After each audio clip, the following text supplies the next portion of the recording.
This is Bandstand Busking with Tom Brosseau. Tom, thanks very much for coming in. My pleasure, thank you. Now, you've done something similar for the takeaway sessions. I want to ask you about that, because if anyone hasn't seen Tom's takeaway sessions in New York, it's in a barbershop. Yeah. Is that the oddest place you played? And were you terrified or not in there? I couldn't quite tell.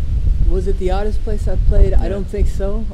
I think I've played in odder places, if that makes sense. But I wasn't terrified. I just didn't know what to expect. I was really happy to be down in a barbershop in New York with all those people, all the different kinds of people down there. And so I felt like they were just as mysterious as I was to them, you know.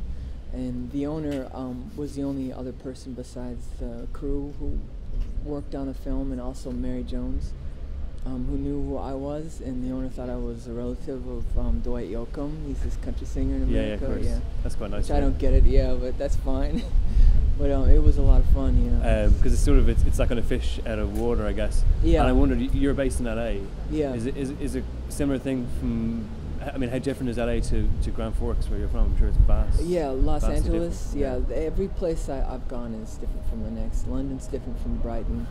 Los Angeles is different from Santa Monica, which is where I live now. It's like Los Angeles is 47 cities within an umbrella, and North Dakota is just kind of this, this little city out in a prairie island. You know, it's very, very beautiful, but it's kind of like a mythical place almost.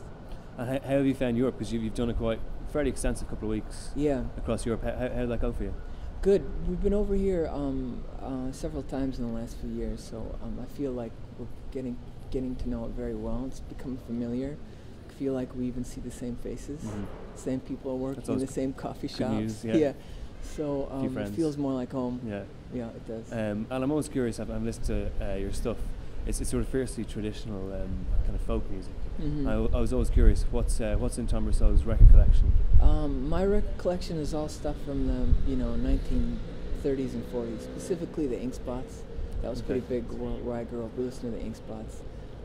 But I also have I'm big on soundtracks, so I like the soundtrack to Vertigo. Anything by Ennio Morricone. Coen Brothers have this guy who does their score, Carter Burwell. It's really good. So I listen to a lot of instrumental music too. Yeah. But I like the throwback stuff. I'm big into songwriting, and for me that goes back to Cole Porter and Jerome Kern. And yourself, there's a vast collection of albums people can listen of your own. Yeah. Is it album number 8? Will that be the next one? And gosh, I don't know. Officially 1, 2, 3, 4, 5. I think it'll be 6 or 7. 6 or 7, yeah. Okay, yeah. And is that in the works or? Yeah, it's in the works right now. Okay. Yeah, there's 2 rows I have to go down. I've started recording in New York and then also in Portland, Oregon. So I have to finish both. There are 2 projects, 2 different records. Okay. So we'll see what happens. Yeah, well, it sounds exciting. Yeah, very exciting. And I'd like to say thanks again for coming in and playing us some great songs. My pleasure. Thank you, Tom.